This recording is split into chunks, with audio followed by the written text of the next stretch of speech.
శక్తులను పతనం చేసే పరాశక్తివి నువ్వేనంట అమ్మా మోరు తల్లు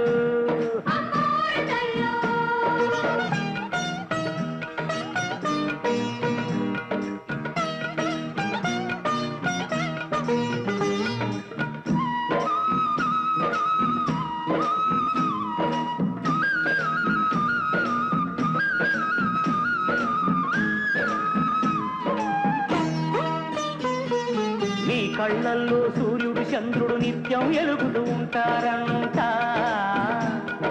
యాదాలన్నీ నీ నాలుకపై ఎప్పుడూ సిల్దులు వేస్తాయంట